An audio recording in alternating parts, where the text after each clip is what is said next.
Hello, hello, and welcome to Transparent, where we do interviews and not interviews. My name is Lakendra Ford, and I am so happy to be here. I have a special brother here coming to share, be transparent with us, and I'm so much looking forward to it. Ladies and gentlemen, this is Mr. Carlito Black. He's an What's the artist, word? What's the rap word? performer. Yes, he hails from Brooklyn. And this is going to be a very special show for me because it's going to be able to address something I think a lot of us are familiar with, if not dealing with, and that's mental health, mental wellness. So while we have this talented brother, he's courageous because he's willing to take the mantle and say, let's get into it. And I celebrate him. So, Carlito, how are you today? I'm blessed. I'm happy to be here. I Thank appreciate the opportunity most definitely. I appreciate you, my brother. I've been since the last time we spoke about having this discussion. I know a little bit changed, transparent, a little bit changed, and this is why I celebrate this man because it was supposed to be a panel of three of us. The other ones unfortunately could not make it. My brethren, my fam, James Robinson, which is his manager, and he also has a background in mental health. So we were looking forward to him being this, but Carlito, he was like, "Okay, I'm ready anyway, sis. Let's go." Definitely, So definitely, this is the type of man this is. He's like, listen, the promise is more important than anything. So let's get this going. definitely. So Carlito, I'll just jump in and ask, can you tell Transparent a little bit about who you are and a little bit about your upbringing? Um, my name Carlito Black.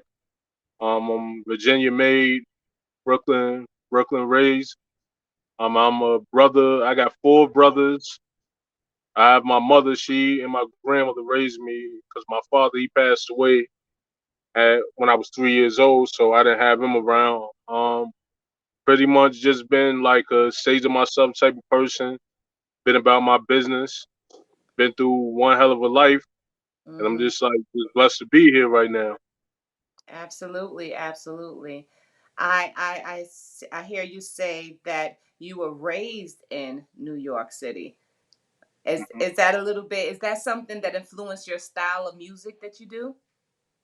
Um, with me in Brooklyn and New York in general, it kind of did more than like music, cause coming from like I came from Virginia to New York young, Mm-hmm. so already kind of had a like demeanor, street demeanor, and like had know how to be tough. But once you get to Brooklyn, and you especially when you a kid, you can it influences you, and like it kind of made me to a different kind of animal. Like so, it kind of gave me a rougher skin, and it Right. helped me like kind of helped me to get through a lot. Like Brooklyn really pushed that agenda on me. It made me a different type of strong.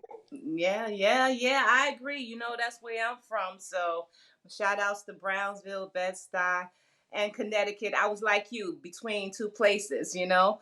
But Yeah, definitely, I know I've listened to your music and I've been watching you for a while because your manager, oh my God, he believes in you so much. It's like you can't miss Carlito Black. You just cannot. He won't let you. And you're so talented, and I see that the audience, that you got your viewers, your followers, they feeling you. So I was like, okay, he's the next one to pop for our city. We need to stand behind him now. So I appreciate your music. Two of them that stands out is Letter to My Father and Motivation. And I see, and I've seen you in different vibes. Through you had a lot of features, some features that was really nice. But I was like, okay, this guy is doing more than what the music industry is trying to put together. You're actually being real in your lyricism, and in a time of people just being able to create avatars of whoever they want to be, it's kind of a lost art to be able to express yourself in that way, especially to music, and speak the truth for speak a lot of people's story. So how is that process for you when you're creating your music? when I first started like kind of getting to like creating songs and things like that, I had a lot of like anger. Like I had a lot of anger at the time, and it was just like I used music like recording certain songs to get that anger off my chest and everything like that. But the more further I got into my career, it's just kind of like this ain't the message or the image I want to paint for myself. Because if I keep rapping about a certain type of thing, I'm gonna be labeled. And God knows I'm not a saint, but at the end of the day, I knew eventually I would have kids and be a father, and just having a background like mine, it's like, okay, either you gonna instigate your own downfall or you gonna make the necessary change, and that's what direction I took with my music. Cause I kind of want I want everybody to know like it's okay to keep it real and let them know the consequences and let them know the pain and everything like that comes with anything. Yeah, I make good music and feel good music and stuff like that, but it comes from like reality wise, and I step away from like just saying all out, oh, I'm gonna be disrespectful and all that stuff like that. That's why when it's been a transition. I'll say that from rapping the way I used to rapping, like all aggressive, to like saying, all right, let's be you, Right. because you creating yourself, you creating a lane for yourself. So let's be you. So I just start taking everything that built up inside of my head, and then I just made it into like more of a therapeutic thing for me. I'm like, I got a lot going on in my life. I've been through a lot, and I know it's a lot of people out there that can relate to it. So let me put that on out there for them to hear. Can I call you Lito for a second? Yeah, yeah. Let me tell you something. I know we've had the chance to speak on the phone, and I already felt the depths of you. But this is our first time me able to put my eyes on you and watch you speak. And I really can't help it, but my eyes are hot. My eyes are hot. My eyes are watery right now because I'm just looking at what you've made it through, and you still make the choice to be conscious about how you portray. Not that it's a pretty story all the time, but it's a real story. And that's what I wanted to get into, the reason for this show, not only to celebrate you as a man, not only to celebrate you as an artist, but to let people know some of the challenges that comes along with our journey. And for you, one of those things was discovering that with different traumas and so forth, it added up into a mental health issue for you. Definitely. Carlito, if it's okay with you, can you tell us a little bit about your discovery that this was something that you were fighting against? How did you come to understand Um, what it was that even you were dealing with? even after my father passed, it was a rough period. Because I didn't know him. He was absent before he passed. So Mm, when he did pass, it left that void. And one of the most like the thing that stick with me to this day was being at his funeral at 3. Like I remember the funeral. My mom, like I guess, wanted me to like say my goodbyes, but all I could remember is like, and it's like a lingering nightmare that stays there. And it's like when she brought me up to the casket and I touched his face, and his skin was so cold, and I just like could see all the light was gone, and I just started screaming. And she was like, "You, that was from 3, like when you was a baby still. You remember that, but it stuck with me." mm, And I had a lot of nightmares, but it's an image that replays a lot of the time, and it just my life in general after he passed. I can't say everything was due to that, but it was just the neighborhood and kind of like finding out, like me knowing for a fact like something wasn't right, but I ignored it because I always was the strong one. I played strong for everybody else. Like so, if somebody needed the protector, the nurturer, that was me. right. I wasn't the one you could baby. I'm not the like babying type. So being strong for everybody else, I took away from myself. And what really like kind of broke me down was I had so much going on that I never talked to. I kept inside. And I'll say 24, 25 was the suicide attempt. Mm, The suicide attempt came. I I overdosed on pills, and I laid there because that day was one of the. I felt like I ain't have no more fight left. I Mm. was like, I felt like I've been fighting all my life. I've been in the streets. I've been protecting people in the streets, and so many people done turned their back on me. I felt so alone. I felt like I can't talk to nobody. And just when everything was like, I told myself, I looked at myself in the mirror that day and was like, I don't have an answer no more. Usually I could figure something out, a solution. I could be strong, but all of that was gone, and I couldn't figure out nothing.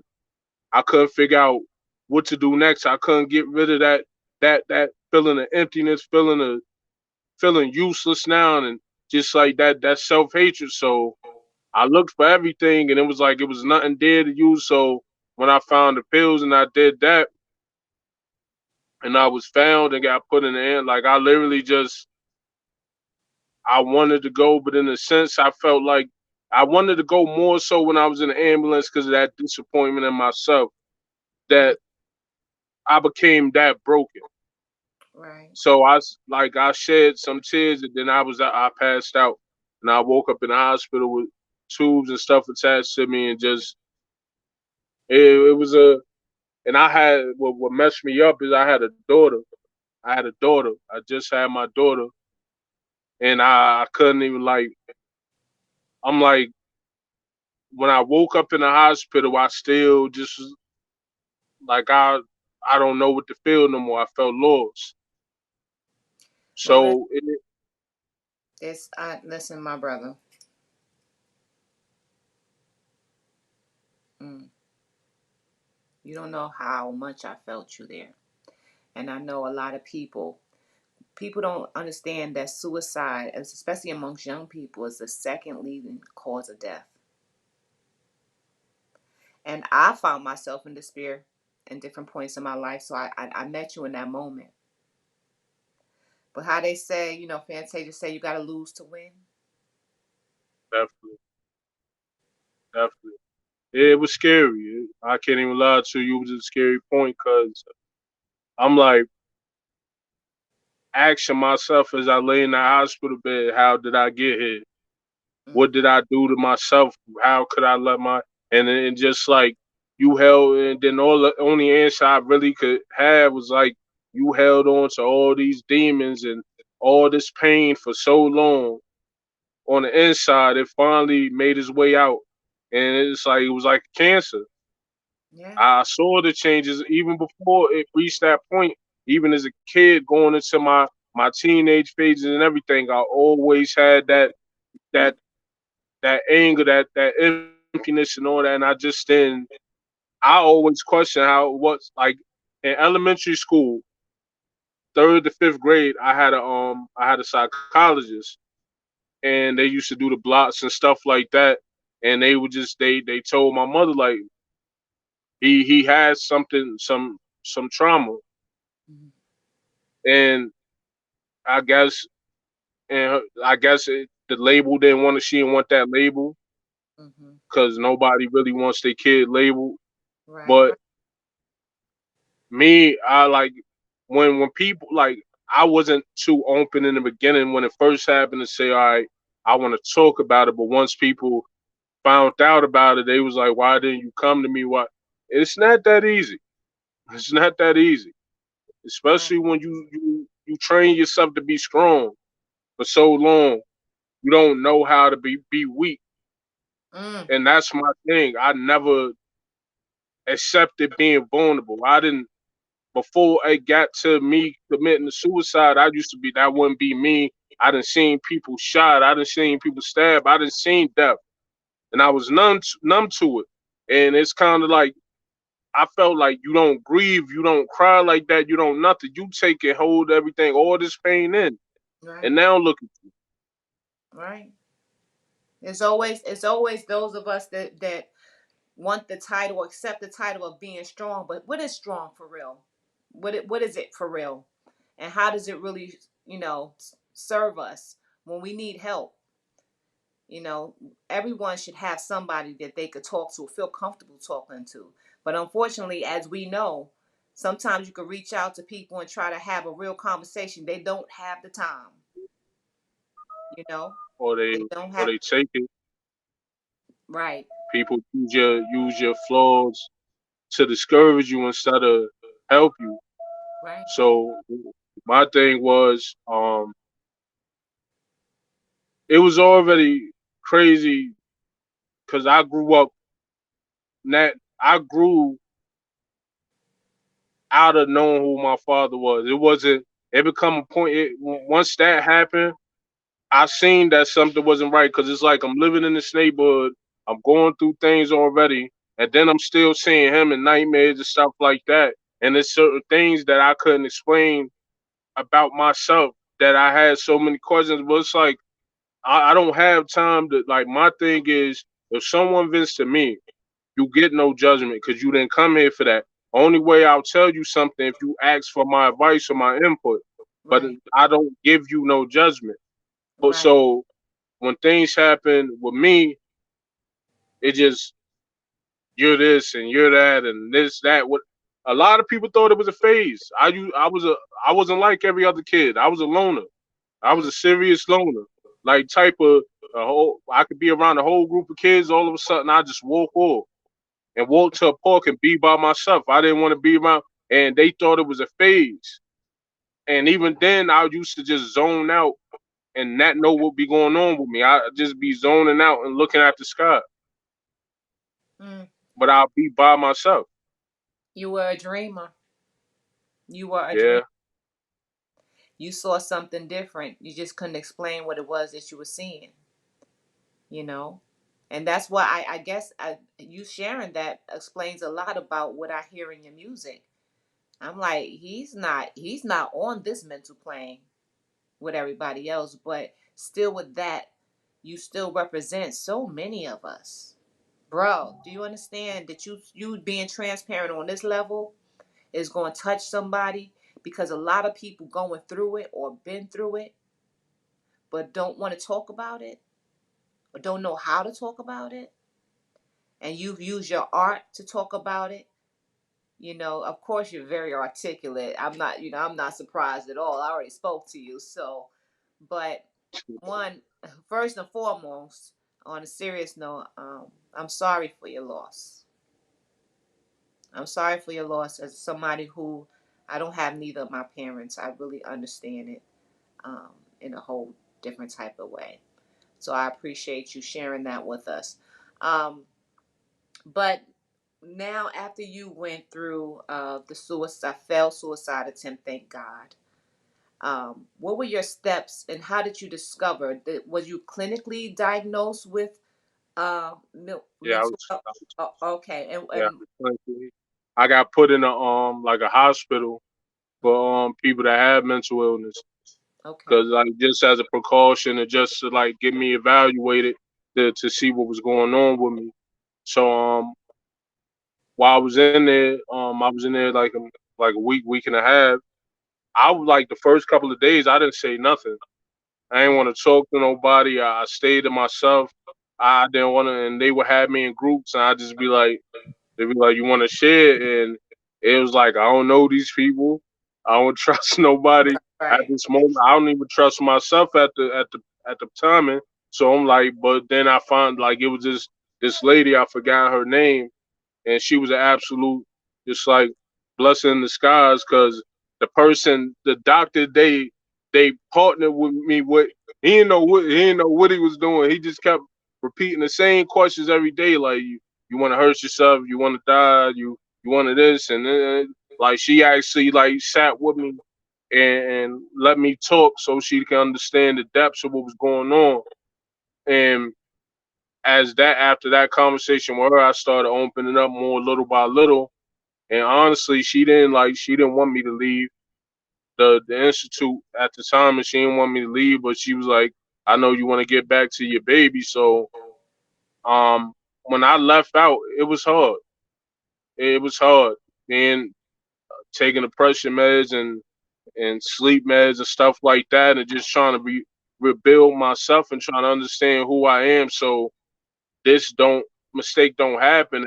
And it took it took some work, but my thing is I understood something. You show more strength when you're not afraid to admit you need help. When you are not afraid to admit you're weak, that takes more strength. Yeah. Casting You over our just burdens. That's a fact. so Because I did what I did. I took my like I said, it was hard. I became angry. I became angry. I still felt it more so wasn't angry at the world. It was angry at myself. But I got so angry and defensive because so many people like looked at me weak. I was looked at as weak because of what I went through and all that stuff like that. And so I'm like, before I let it get to the point someone's gonna hurt me or I hurt myself, I'm full beast mode. I'm not gonna let nobody hurt me. I'm not gonna hurt myself because I tried it. And I ain't, so I'm like, I'm full. So I was angry. And it took me time looking at my kids and just looking at everything I've done in my life, all the pain, all the hurt, everything I did. And I'm just like, I start getting, because I actually started doing music, like writing and freestyling when I was a kid.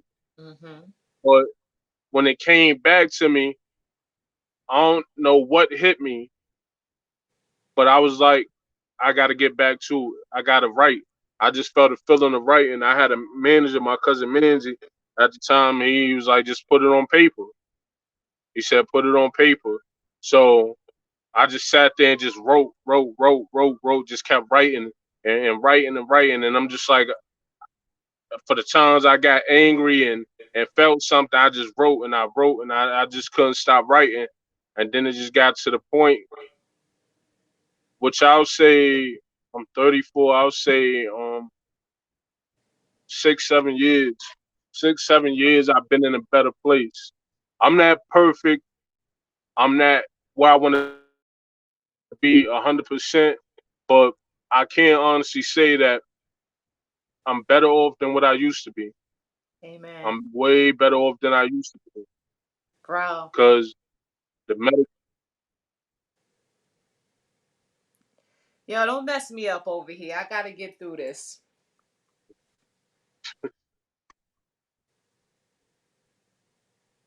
I just want everybody to know, anybody that watches this after the fact, do not be afraid to get help.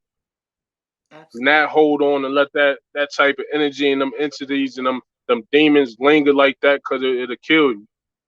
It'll kill you. It'll put you in a horribly dark place, and it will mess you up. It'll make you your own worst enemy. It'll make you feel like everything you do isn't good enough. It'll make you feel like you're not good enough. If Right.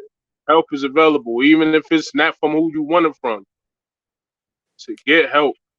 Because That's it. I I'm don't want to feel that way ever again, and I don't want nobody else to feel that because it's not cool at all to be in a place like that. No, listen, you're helping me because, this is transparent and anybody know me, I'm going to keep it all the way 100. I think this last year has been the toughest spiritually, mentally. The loss, how many loss I've had in less than a year and leading with my mom. I've had that night that I said, God, listen, you ain't even got to wake me up. Do me the favor. My son going to be okay. Everybody going to be all right. You ain't got to wake me up. But my moment, to be transparent with you, since you're opening to me, I had a car accident, bro, on Christmas. And went off the side of the highway, totaled the car. My family's in there with me. And that was the first time I realized I didn't want to leave this earth. Because be careful what we ask for, because when it's happening, you like, I'm not ready. That's And true.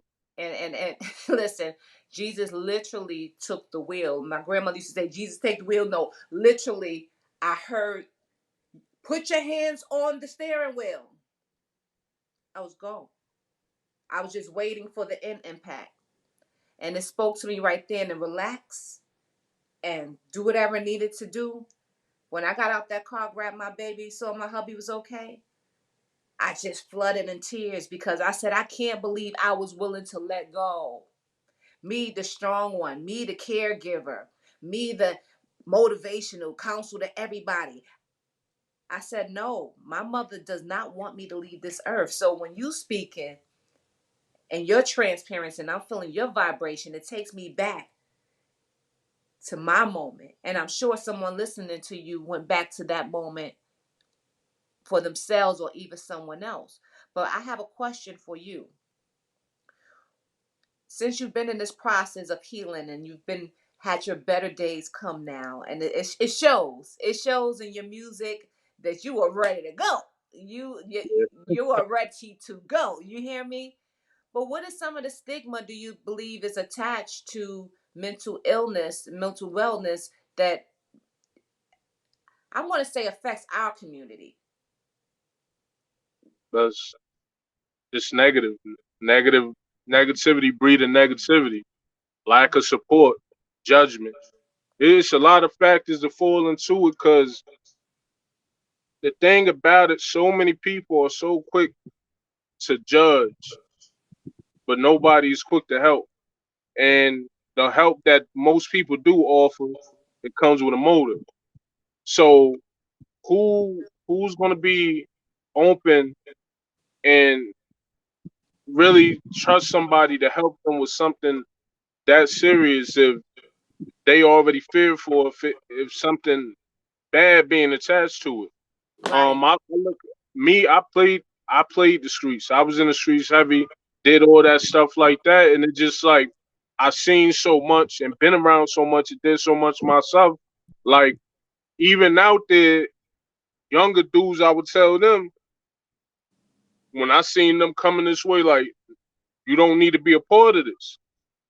But you got dudes like I could be in the streets, and this could be somebody else in the streets getting all the money and doing what he doing and getting more money than me or whatever. So if I'm saying, yo, this ain't the life you want, like leave this life alone, bro. Stay away from here. Don't come around here. But you got somebody on the other block telling you, yo, you want to make this money and that. Yeah. You want this or that, and you might be going through some struggles at home with your moms, your pops, your family, or whatever.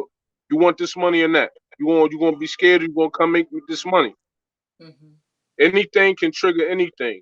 But the thing is, the biggest thing of it all is lack of support and that hatred, that self hatred. You like Hmm. we allow ourselves to be our worst enemies at times.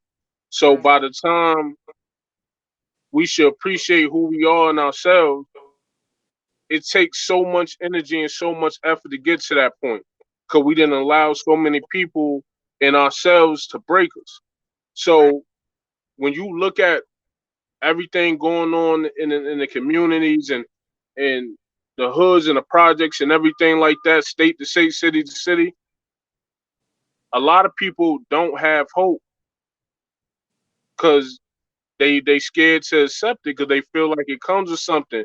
And another big thing on that is the fact that people have to get out of this victimized mind state.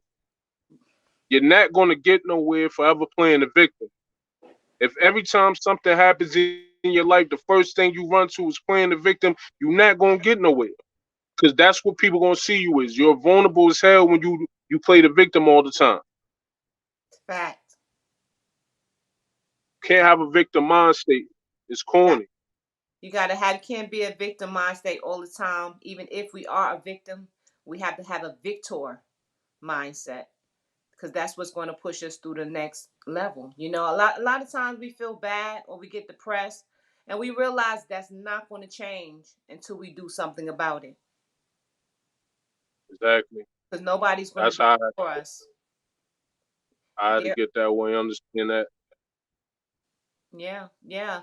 But the good thing about it that is, there's a lot of help out there now. The good, when we grew up, when I grew up, it was a stigma. It was a joke.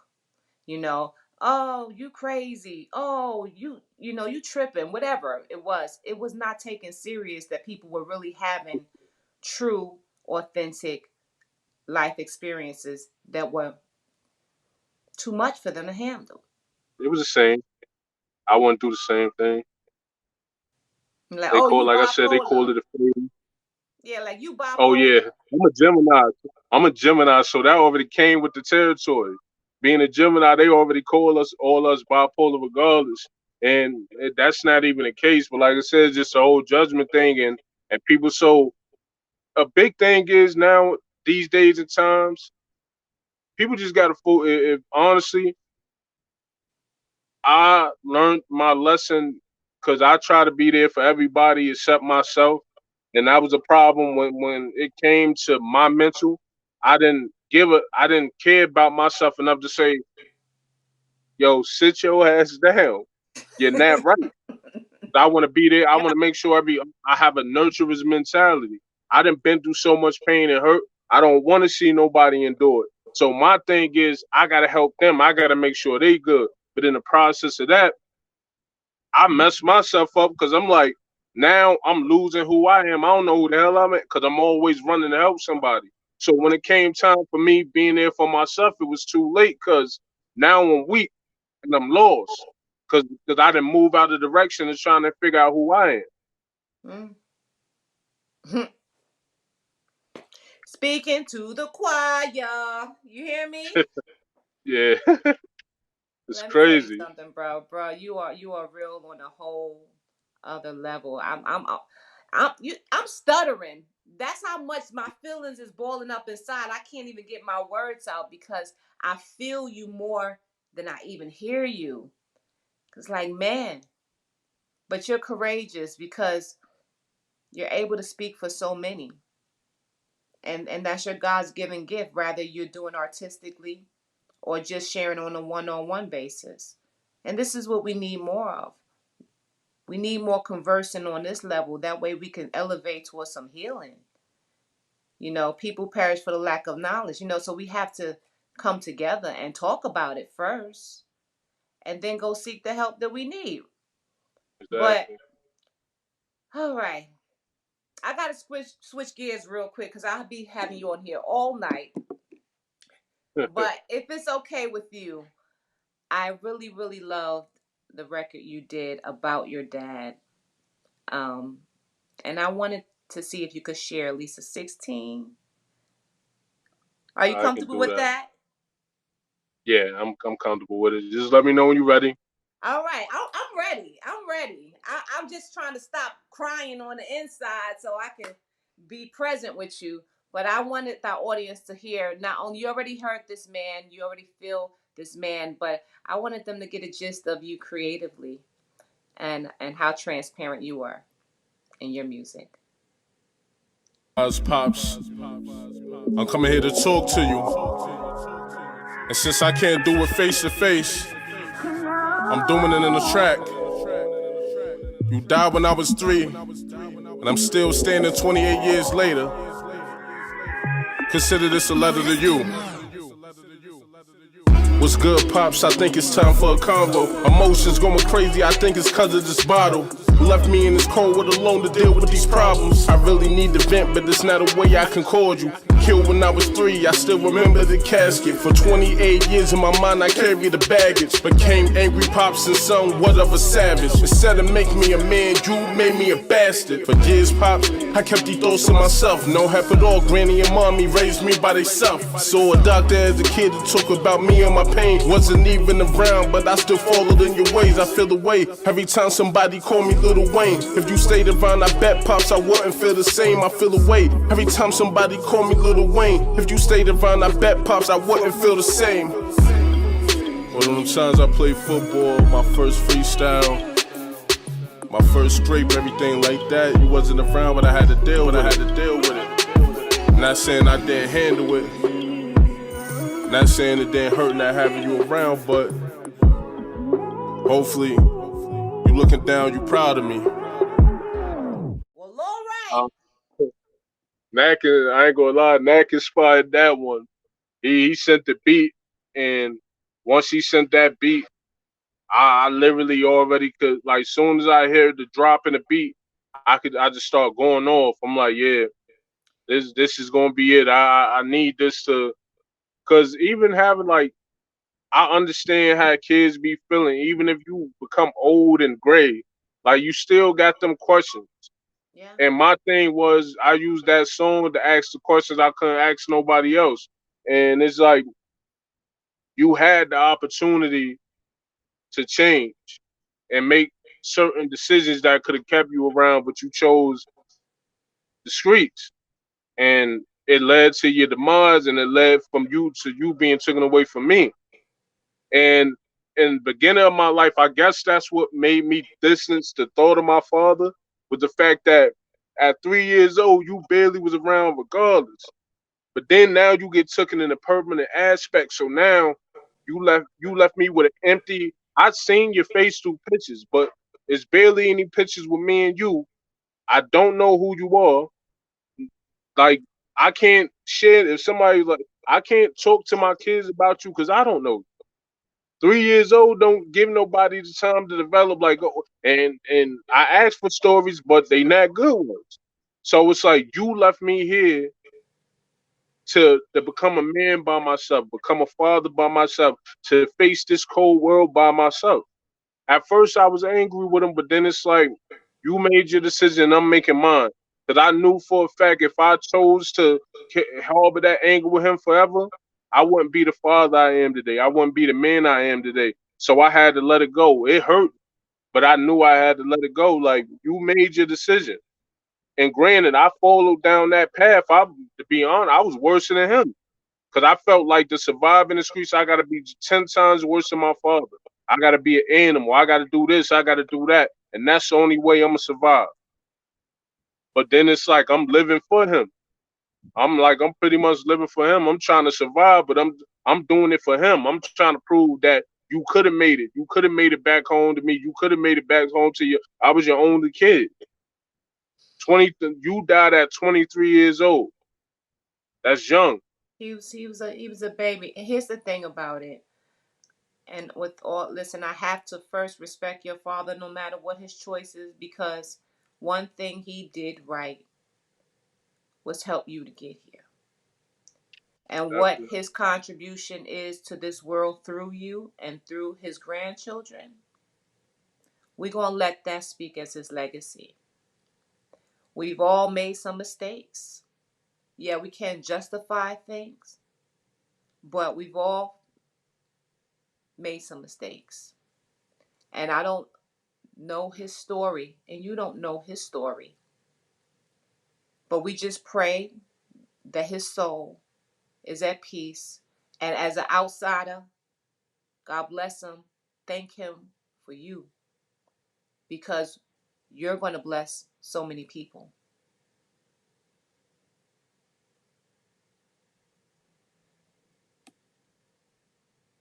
You froze up. Okay? Um, am I good now? Because I Yeah. saw him freezing now. But yeah. Once that anger was released, I peeped the blessing and all. I'm like, no matter the situation, I'm here, and I gotta respect it. Like, I start respecting the fact that I am my father's son. I might not know you, but if I look at my mother, I have a lot of my mother in me. But at the same time, I have his traits in me too. So I'm like, I can't say, and like, it just, when you hear so much, you get like, you get frustrated. Like, I hear funny stories, I hear partially good stories, but it's like it's a lot of bad attached to your jacket, and it kind of was like, come on, man, you. But then it's like you said, I don't know who he is. I don't, I don't know anything about him. I don't like know, but all I know is he made me. Him and my mother made me, and they made a legend. So Hello. Hello. at the end of the day, I'm proud of that. Job well done. Exactly. Job well done. And now you have seeds on this earth. And because of that, you've decided to be the type of man that you are. You're a working man. You're a participating father. You're a real father. Besides definitely, going for your dream and furthering it and inspiring people along the way. So, definitely. salute to your mother. Salute to your grandmother. Even salute to the father because you're the seed. But speaking of that, I never end a show without asking this one question. Are you ready for this? Yeah. The legacy of Carlito Black will be found where? Not only will it be found through my music, it will be found through my children. My legacy will never die. My music has already made my legacy amazing. But then when I look at my kids and I see me and all three of them, I just know for a fact, like, oh, I'm gonna be around for a long time. I'm gonna be around for a very long time. They have my artistic ways. They want to do things with art. They want to just, and I know for a fact, I'm not going nowhere anytime soon. But when it is my time for God to make that call, I know for a fact I'll still be here, heavy in spirit and heavy through them. So the world will never forget me. My legacy gonna be around heavy. Amen to that. Amen to that. And while we're at it, legacy, is there something that you can tell someone today that's struggling, diagnosed or undiagnosed with depression, PTSD, any type of anxieties, mental health issues in general? Is this something you could speak to your heart to encourage them? Um, Never give up. Never give up. Fight.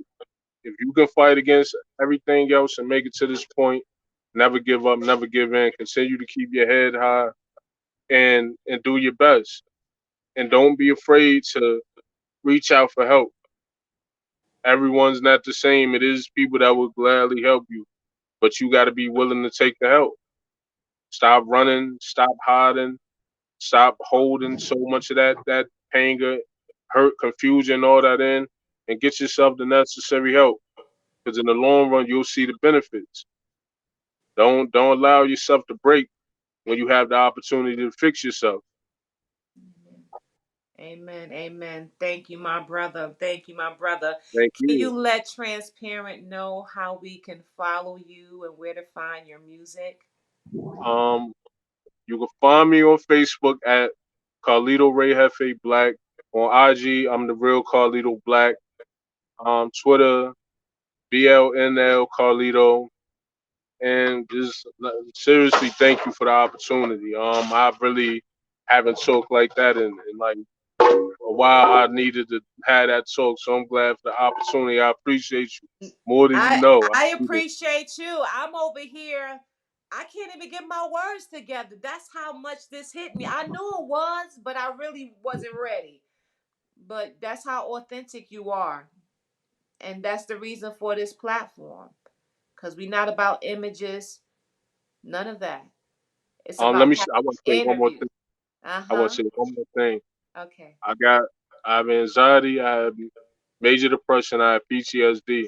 So if I can stand here and stand tall right now, anybody can do it. I'm special, but you can be special too. I have all three of them things, and I still do what I do. So you could do the same. Get out there and get help. Well, listen, we are going to be following you on your journey. I'm sure Appreciate this is not going to be the last time that you touch people with your testimony. Testimony. Look at me. I can't even speak, bro. Why did you mess me up? Oh my it. gosh. My bad, I'm my bad. trying not to cry. I'm like a wimp. Oh my God. Let me get it together. But I want to thank you so much for trusting me with your interview. We thank you Not a so problem. much. No, We're no going to be problem. following you, my brother. I Love you. appreciate that.